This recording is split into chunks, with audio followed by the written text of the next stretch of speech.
Bon, on avance donc. Voilà donc la première chose. Jésus donc, il se fait baptiser et il reçoit donc par l'imposition des mains les péchés du monde entier sur lui. Maintenant, le système sacrificiel doit s'exécuter. La Bible dit dans Lévitique chapitre 16, versets 21, 22, 23, que quand le bouc recevait le péché, il y avait quelqu'un qui était là pour prendre le bouc et l'amener au désert, frère. Quand le bouc recevait le péché, il y avait quelqu'un qui était là, qui avait la charge de prendre le bouc et l'amener au désert. Ça s'est passé avec Jésus. Matthieu chapitre 4, verset 1. Je crois que vous vous souvenez qu'on a lu ça dans Lévitique chapitre 16. Qu'il y avait quelqu'un qui était là, qui avait la charge d'amener le bouc au désert quand le bouc avait porté le péché. Maintenant, Matthieu chapitre 4, verset 1. Regardez très bien, Jésus-Christ a été baptisé dans Matthieu chapitre 3, du verset au verset 15. On dit, dès que Jésus eut été baptisé, il sortit de l'eau et voici les cieux s'ouvrir et il vit l'Esprit de Dieu descendre comme une colombe et venir sur lui. Et voici, une voix fit entendre des cieux ces paroles. Celui-ci est mon fils bien-aimé en qui j'ai mis toute mon affection. Alors, Jésus fut amené par l'Esprit dans le désert. Alors, Jésus fut amené par l'Esprit dans le désert pour être tenté. Mais la précision est importante. Quand il se fait baptiser, l'Esprit le prend et l'amène au désert. De la même façon que dans Lévitique chapitre 16, versets 21, 22, 23, quand le bouc Azazel recevait le péché, il y avait un individu qui le prenait et l'amenait au désert. Est-ce que Jésus ne connaissait pas le désert? Il connaissait le désert. Pourquoi est-ce qu'il fallait que ce soit l'Esprit qui l'amène au désert? Parce que ça respectait la loi de l'expiation, qui veut que quand le bouc a reçu les péchés, qu'il y ait un homme qui le prenne et va l'abandonner là-bas au désert. Et c'est ce qui est arrivé avec Jésus. Regardez frère, la Bible dit que Jésus est allé au désert pour être tenté par Satan. Pourquoi quand il arrive au désert, il ne commence pas à être tenté par Satan directement? Je ne suis pas en train de dire que ce que la Bible dit est faux, hein. Je dis il faut lire avec la compréhension de la loi. Il arrive au désert, Satan ne se présente pas à lui pour lui dire ok, adore-moi, ou bien je fais ceci. Il jeûne d'abord. C'est vrai, on peut le justifier que non. Il fallait d'abord qu'il ait faim avant qu'on lui présente la pierre. Ça c'est possible. Mais ce n'était pas la seule tentation, il y en avait 3. On pouvait bien commencer la première, ensuite attendre quand il aura jeûné. Mais qu'est-ce qui se passe frère? Étant donné que le bouc Azazel, quand il allait au désert, mourait de faim et de soif, il fallait que Jésus reste aussi sans manger, sans boire. Il y a même des gens qui disent que Jésus a jeûné au désert, mais il a bu. Il n'a pas seulement mangé. Il y a même des gens qui disent ça. Mais pourtant, quand tu connais la loi, tu ne peux pas accepter une telle chose. Le bouc Azazel, arrivé au désert, il souffrait de faim et de soif. De la même façon, Jésus étant le bouc Azazel, à cette période, il devait arriver au désert, souffrir de faim et de soif. C'est aussi simple. C'est aussi simple. Donc, l'Esprit prend donc Jésus, l'amène au désert. Et les 40 jours de jeûne présentent exactement la souffrance par laquelle le bouc Azazel passait. Les 40 jours de jeûne. Après maintenant, le Seigneur Jésus revient donc. Il commence à prêcher, il prêche. Il se trouve des disciples et tout. Il prend alors la totalité de la condition de l'homme. Il a le péché sur son corps. Il a faim, il a soif, avec toutes les souffrances possibles et tout. Donc, il est un peu comme un homme. Il n'a pas péché, mais il a le péché sur lui. Ton péché, mon péché. Il n'a pas péché. Il prend donc la totalité de la condition de l'homme. Il vit donc avec toutes les souffrances. Ce sont nos souffrances qu'il a portées. De nos douleurs, il s'est chargé, ainsi de suite. Gloire à Dieu. On voit comment l'étau est en train de se resserrer autour de Jésus. Il a déjà porté les péchés sur lui. Il doit aller à la croix. Il arrive à la croix. On a vu ceci. Il fallait le bouc pour l'expiation. Si Jésus ne saigne pas à la croix, le monde ne peut pas être sauvé. Il a porté le péché. Il faut très bien comprendre une chose. Le sang ne sauve pas. Ce qui sauve, c'est l'offrande du corps de Christ. L'offrande du corps de Jésus. Et cette offrande du corps de Jésus ne se résume pas au sang seul. Non. La Bible dit que c'est lui, Jésus, qui est venu avec de l'eau et du sang. Ce sang, c'est la mort de Jésus sur la croix et cette eau, c'est le baptême de Jésus. Il faut comprendre le principe simple qui est à la base. La Bible dit, le salaire du péché, c'est la mort. Le salaire du péché, c'est la mort. Cela donne une opportunité au pécheur de pouvoir échapper à la mort même s'il a péché. Alors, si on parvient à extraire le péché d'un être et à le mettre sur un autre être, cet autre être peut donc mourir à la place du premier être qui aura péché. Le pécheur qui a donc péché peut donc prendre son péché, le mettre sur un animal afin que cet animal meure à sa place. Mais si le pécheur prend un animal et l'égorge sans avoir transféré le péché qu'il a commis sur l'animal, alors cet animal meurt en vain. Parce que le péché n'aura pas été détruit. Le but de Dieu étant de détruire le péché. Le sang, c'est donc quoi? Le sang représente la mort, la condamnation du péché. Le transfert des péchés, c'est par imposition des mains. Quand maintenant l'animal expiatoire a déjà le péché sur lui, il peut mourir. Et c'est ce que Jésus va faire à la croix. Il arrive donc à la croix. Est-ce que vous savez qui décide de la sentence de mort de Jésus-Christ? C'est la foule. Vous pensez que c'est la foule? C'est très bien. Lui c'est. Peut-être qu'il a fait assez de recherches. Il y a des gens qui pensent que c'est Pilate. Pilate, ce n'est qu'un exécutant. C'est un peu comme si on a décidé de la sentence de mort à la cour d'appel. On dit condamné à mort. Le gars qui va tirer là, c'est vraiment lui qui te tue. Hein? C'est la sentence.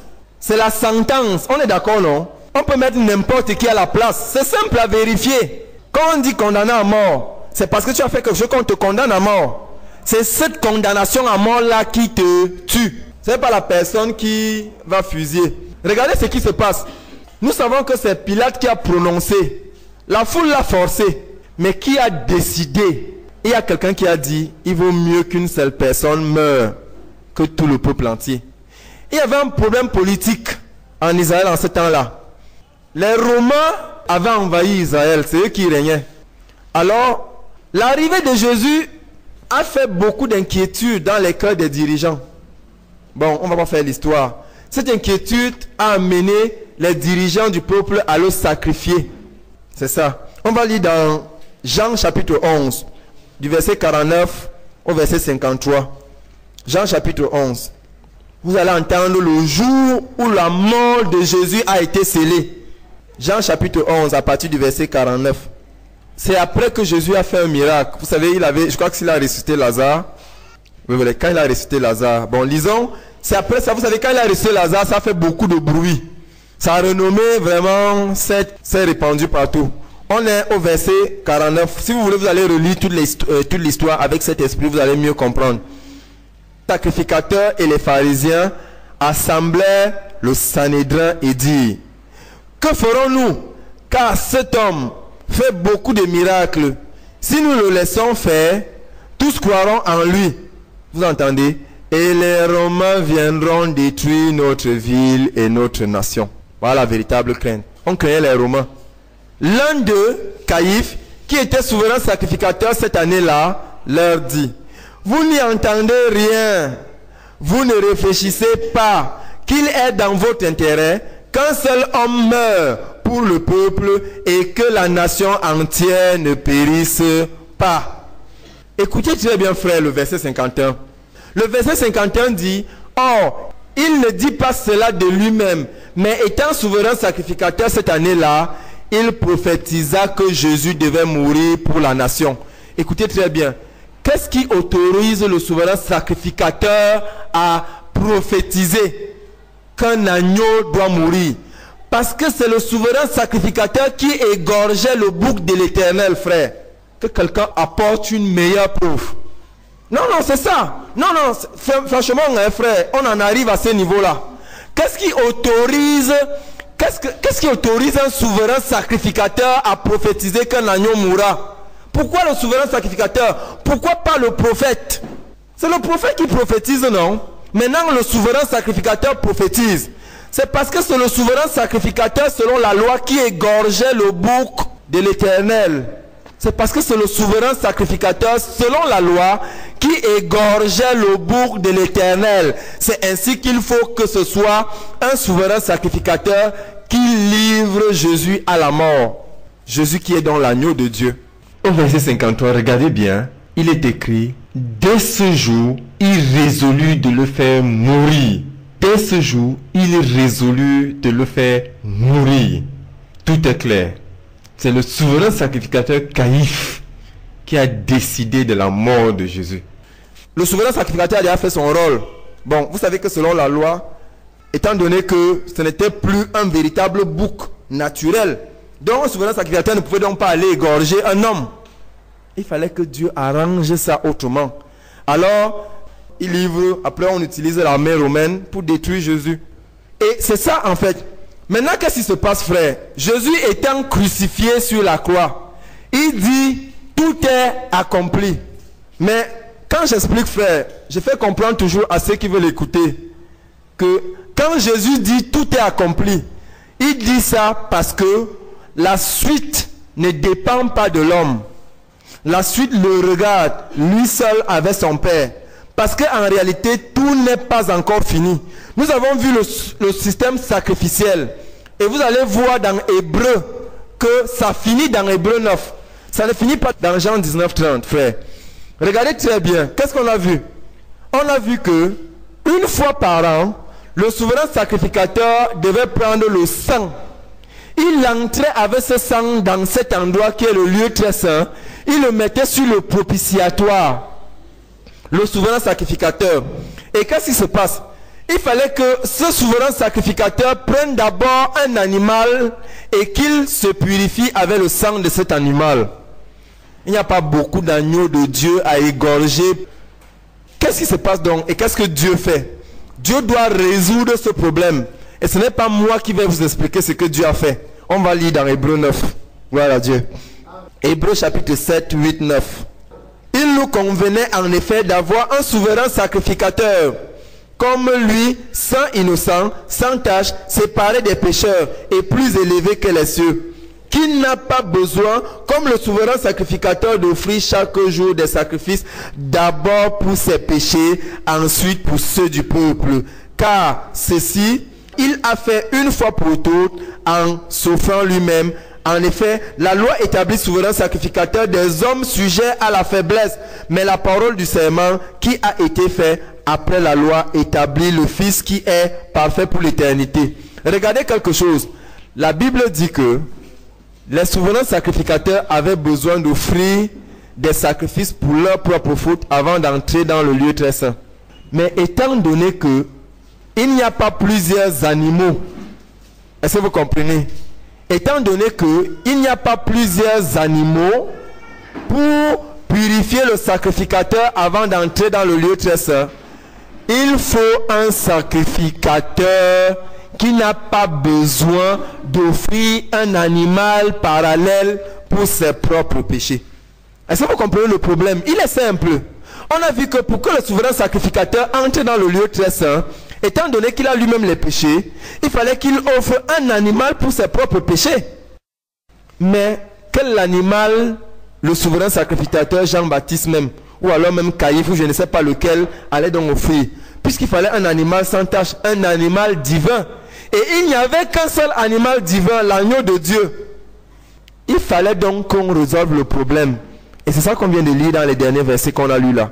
Il fallait un sacrificateur qui soit sans tache, qui soit sans péché et qui n'ait pas besoin d'offrir un animal expiatoire pour ses propres péchés avant d'entrer dans le lieu très saint avec le sang pour purifier le peuple. C'est une équation simple, frère. Et pour cela, le seul sacrificateur que Dieu a trouvé, qui est sans tache, c'est un sacrificateur qui est de l'ordre de Melchisédek. On a vu tout à l'heure là que tous les sacrificateurs étaient des sacrificateurs de l'ordre d'Aaron. D'accord? Mais maintenant Dieu dit, Tous les sacrificateurs de l'ordre d'Aaron, ils sont tous des pécheurs. Il ne veut prendre aucun d'entre eux.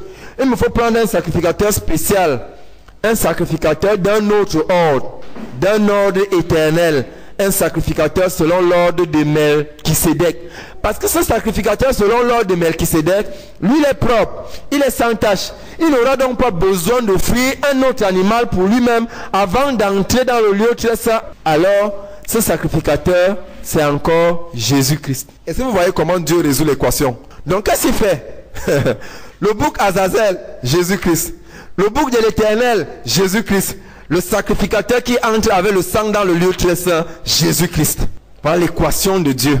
Il prend trois choses, il les accomplit dans une seule personne. Voilà avec quelle perfection. Vous voyez frère, ce cours, le cours là m'amuse. Il semble ennuyeux. Mais quand vous le comprenez, hein, frère, ne soyez pas... En tout cas, quand vous allez enseigner ce cours là, vous allez l'enseigner. C'est pas un cours compliqué. Mais vous serez toujours déçu que quand vous l'enseignez, des gens sortent. Parce qu'ils trouvent que c'est ennuyeux, c'est bizarre. Mais c'est sucré, frère. Si vous pouvez goûter, c'est du miel, comme le frère dit. Je vous garantis, frère, l'apôtre Paul dit ceci. Nous ne pouvons pas nous glorifier de nos accomplissements. Nous pouvons nous glorifier de deux choses. De nos infirmités et de notre foi. Je peux vous dire qu'il est impossible que quelqu'un me dévie de ça. Il est impossible. Et c'est pas parce que je suis trop fort. Parce que ce que Jésus a fait est trop fort. Il a dit, vous vous souvenez ce qu'il a dit, non? Il a dit, personne n'arrachera de ma main ce que mon Père m'a donné. C'est impossible. Quand tu vois comment Dieu a résolu les équations pour te sauver. Mais Hébreux 7, Hébreux 8 dit que comme tous les sacrificateurs qui étaient là devaient offrir des animaux pour leur propre péché, il fallait que Dieu utilise un sacrificateur qui n'a pas besoin d'offrir du sang pour ses propres péchés, afin qu'un tel sacrificateur entre dans le lieu très saint pour offrir du sang pour les péchés du monde. Et le seul sacrificateur qui était qualifié, c'est le sacrificateur selon l'ordre de Melchisédek, qui est encore Jésus-Christ. Voyez comment Jésus a tout fait. Il a tout fait pour nous sauver. Et il nous a sauvés avec perfection. Sa sacrificature n'est pas transmissible parce qu'il vit éternellement. Il peut nous donner une garantie éternelle de notre salut. Il peut nous donner une garantie éternelle de notre rémission du péché. Mais tous les autres sacrificateurs, ils étaient passagers. Ils ne pouvaient pas donner une garantie éternelle de la rémission des péchés qu'ils pouvaient te donner à travers le sang des boucs et des taureaux. Qui d'après Hébreux 9, Hébreux 10, verset 1 à 7 dit que ce sang des taureaux et des boucs ne pouvait jamais ôter les péchés. Frère, voilà donc ce que le Seigneur Jésus a fait. Vous voyez donc comment, selon la loi, Jésus-Christ nous sauve. Qu'est-ce qui se passe? Jésus-Christ qui est donc ce sacrificateur selon l'ordre de Melchisédek. Je vais vous donner purement le passage. Hébreux 6, verset 20. Il dit à Jésus, là où Jésus est entré pour nous comme précurseur, ayant été fait souverain sacrificateur pour toujours, selon l'ordre de Melchisédek. Est-ce que vous entendez, frère? Cette espérance, nous la possédons comme une encre de l'âme sûre et solide. Elle pénètre au-delà du voile. Vous voyez, ce langage des voiles-là ne peut plus vous épater. La personne qui écrivait ça ne peut plus nous épater. Elle pénètre au-delà du voile. C'est ici. On ne parle pas du premier voile, hein. Au-delà du second voile, là. Et il arrive dans le lieu très saint. Elle pénètre au-delà du voile. Dans le lieu très saint. Ayant été fait souverain sacrificateur. C'est clair. C'est le souverain sacrificateur. Lui, il entrait seulement dans le lieu très saint. Il n'avait rien à foutre avec le lieu saint. On est d'accord, non? Donc quand je dis c'est au-delà du second voile, ça ne peut pas être faux. Parce que le souverain sacrificateur, il n'entre que dans... C'est vrai, il passe par le premier pour arriver dans le deuxième. Mais il ne s'arrête jamais dans le premier parce que son office n'est pas là-bas. Son bureau, c'est là-bas dedans. Et il en a là-bas une fois par an. Donc, au-delà donc du voile, ayant été fait souverain sacrificateur pour toujours, selon l'ordre de Melchisédek. Quand nous enseignons ça, les gens disent que vous enseignez la folie aux gens, vous enseignez la loi, vous enseignez. Mais la Bible dit que quoi? Regardez très bien. Ici, cette espérance, nous la possédons comme une encre de l'âme, sûre et solide. Elle pénètre au-delà du voile. Frère, si tu ne sais pas ce qu'on appelle le voile, tu auras cette espérance qui est une encre sûre et solide. Ce n'est pas possible. Tu dois savoir ce qu'on appelle le voile. Au-delà du voile. Au-delà du voile, c'est ici, là-dedans, dans le lieu très saint. Et ce n'est pas un lieu très saint fait de main d'homme comme celui-ci. C'est dans le ciel même. La Bible dit que Christ n'est pas entré dans un lieu très saint fait de main d'homme. Il est entré avec son propre sang dans le ciel même. C'est-à-dire que le ciel est en fait l'équivalent céleste du seul lieu très saint que nous voyons devant nous qui est fait de main d'homme. On a dit à Moïse, rassure-toi que tu fais les choses telles que tu les as vues sur la montagne. Donc la Bible dit, ces choses que nous voyons devant nous, ce sont des copies des choses célestes. Et comme ces choses sont purifiées avec du sang des boucs, il fallait que les choses célestes soient purifiées avec un sang plus excellent. Frère, lisez Hébreux 6, 7, 8. Lisez même tout Hébreux. Lisez Hébreux 6, 7, 8, 9, 10. Vous allez voir, c'est limpide. Limpide. J'ai dit limpide. Mais c'est un langage flou pour 99,999% des chrétiens. Désolé. Vous voyez donc que le Seigneur Jésus, donc, étant le seul souverain sacrificateur selon l'ordre de Melchisédek, qui n'a pas besoin d'offrir du sang pour ses propres péchés parce qu'il n'en a pas. Les péchés qu'il avait sur lui à la croix, c'était les péchés des autres. D'accord? Alors, il peut donc entrer dans le lieu très saint et entrer avec son propre sang pour le propitiatoire céleste. La Bible dit que ces choses, ce sont les images des réalités célestes. Il pouvait donc entrer avec son propre sang dans le lieu très saint pour le mettre sur le propitiatoire céleste qui est devant le trône de Dieu. Ok, on y va dans Hébreux chapitre 9. On va lire, je crois qu'en lisant tout Hébreux 9, les choses seront aussi claires. Et je crois que la conférence sera terminée. Vous allez voir la complétude des choses. Comment Dieu a fait en totalité. La première alliance avait aussi, Hébreux 9 à partir du verset 1. La première alliance avait aussi des ordonnances relatives au culte et le sanctuaire terrestre. Vous avez devant vous le sanctuaire terrestre, frère. Un tabernacle fut en effet construit. Vous voyez que ce ne sont pas des imaginations. C'est des choses qui sont vraiment dans notre salut. Un tabernacle fut en effet construit. Dans la partie antérieure appelée lieu saint, c'est devant vous, était le chandelier, la table et les pains de proposition. Derrière le second voile se trouvait la partie du tabernacle appelée le lieu, le saint des saints. Derrière le second voile se trouvait la partie du tabernacle appelée le saint des saints, ou bien le lieu très saint. Renfermant l'autel d'or pur pour les parfums, l'arche de l'alliance entièrement recouverte d'or. Il y avait dans l'arche un vase d'or contenant la manne, la verge d'Aaron qui avait fleuri et les tables de l'alliance. Au-dessus de l'arche de l'alliance étaient les chérubins de la gloire, couvrant de leur ombre le propitiatoire. Ce n'est pas le moment de parler en détail là-dessus. Vraiment, j'aurais bien préféré que ce gars-là nous parle de ça en détail. Malheureusement, il a vite coupé ça très très vite au verset 5. Pourquoi, frère? Pourquoi est-ce qu'il ne parlait pas en détail? Parce que c'était des choses évidentes dans le monde chrétien en ce temps-là. Est-ce que vous comprenez? C'était des choses évidentes. Regardez, c'est la lettre aux Hébreux, non? On peut entrer dans la pensée même de la personne qui écrivait. Vous voyez jusqu'à quel niveau on parlait? On peut comprendre.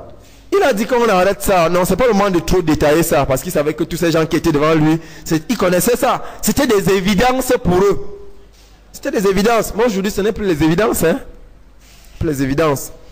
Or, ces choses, verset 6. Or, ces choses étaient ainsi disposées. Les sacrificateurs qui font le service entrent en tout temps dans la première partie du tabernacle. C'est ce qu'on vous a dit. Que les sacrificateurs ordinaires entrent seulement dans la première partie. Verset 7. Et dans la seconde, le souverain sacrificateur entre seul, une fois par an, non sans y apporter du sang qu'il offre pour lui-même et pour les péchés du peuple. C'est clair, frère. Quand quelqu'un va nous dire que non, on n'a pas le droit de connaître ça parce qu'on n'est pas juif, on se demande si c'était seulement pour le salut des juifs. C'est pour le salut des juifs et le salut de nous les païens. Autrement, il faut donc jeter Hébreux à côté. Ça ne fait pas partie de la Bible. Il faut jeter tout l'Ancien Testament parce que ça ne sert à rien. Verset 8. Le Saint-Esprit montrait par là que le chemin du lieu très saint n'était pas encore ouvert tant que le premier tabernacle subsistait.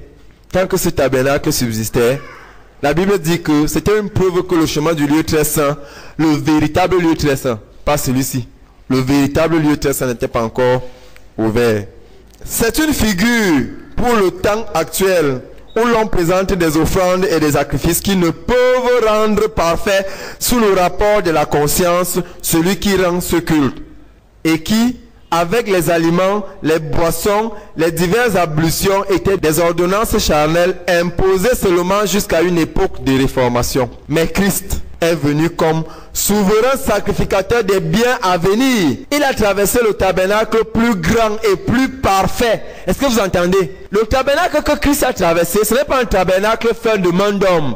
C'est un tabernacle plus grand et plus parfait que le tabernacle que vous voyez même. C'est un tabernacle céleste. C'est le tabernacle divin. C'est le véritable tabernacle dont on a copié l'image et on a placé devant nous. Ou alors on a construit au désert. C'est ça en fait. Verset 11 encore. Mais Christ, ça signifie qu'en fait, vous voyez, quand j'enseigne, je ne sais même pas comment enseigner. Je préfère seulement lire parce que c'est tellement clair. C'est tellement clair. Quand tu connais la loi, frère, ce chapitre 6 devient transparent.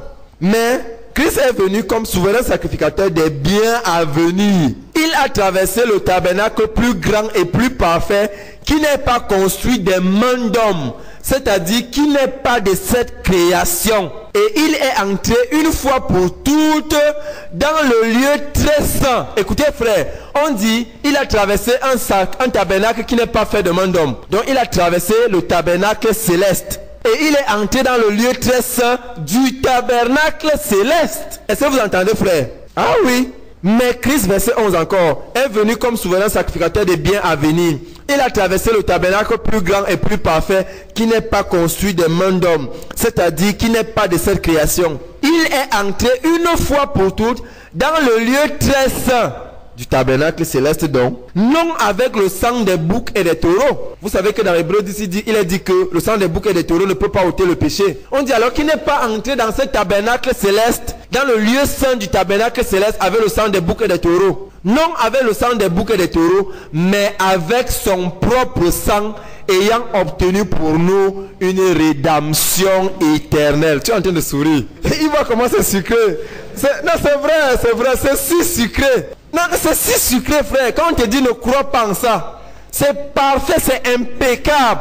Tu vois, quand on a commencé le cours, il y a 3 jours, tu te demandais que, mais où est-ce qu'on va, toutes ces choses. Mais frère, tu te rends compte que si tu ne comprends pas ça, le passage ici sera comme des jeux pour toi. Mais oui, c'est si sucré. Ayant obtenu pour nous une rédemption éternelle. Rédemption éternelle. On va montrer la différence dans Hébreux 10. Hébreux 10 dit que les choses là, le sang des boucs et des taureaux ne pouvaient pas te sanctifier une fois pour toutes. Parce que chaque fois qu'on offrait ces animaux, ça te rappelait plutôt le péché. Le chrétien ne doit pas passer son temps à se rappeler du péché. Ouais, qu'est-ce que j'ai fait hier? Qu'est-ce que j'ai fait ce matin? Il doit reconnaître qu'il ne peut jamais arrêter de pécher. C'est ça la nature humaine. Et que Christ lui a pardonné une fois pour toutes. Point final. Et il n'a plus jamais à demander à Dieu de lui pardonner. Pardonner quoi? Si Christ t'a déjà pardonné, tu as encore besoin de demander quel pardon? Les péchés que tu as fait dans 10 ans, Christ t'a déjà pardonné. Il t'a donné une rédemption éternelle. C'est ce qu'on est en train de dire là. Puisque les autres sacrificateurs mouraient. Ils mouraient auprès. Vous savez que le sacrifice c'est de 30 ans à 50 ans, non? Mais après, le service au temple, on vient de dire ça dans le nombre combien? 4, de 1 à 3. Le service dans le sanctuaire, c'était de 30 ans à 50 ans. Maintenant, on dit que lui, il est éternel. Il a un sacerdoce éternel qui n'est même pas transmissible. Les autres sacerdoces étaient transmissibles parce que les souverains sacrificateurs mouraient. Christ, le ciel, lui, ne meurt pas. Le ciel n'est pas transmissible. Et c'est pour ça qu'il peut te donner une garantie éternelle par rapport à Aaron. Il te dit que je connais tes péchés de demain, je les ai déjà pardonnés. Je connais les péchés que tu vas commettre dans 10 ans, je les ai déjà pardonnés. C'est ça qu'on appelle Jésus a pardonné nos péchés passés, présents et à venir. C'est ce que ça signifie, frère. Il a obtenu pour nous une rédemption éternelle.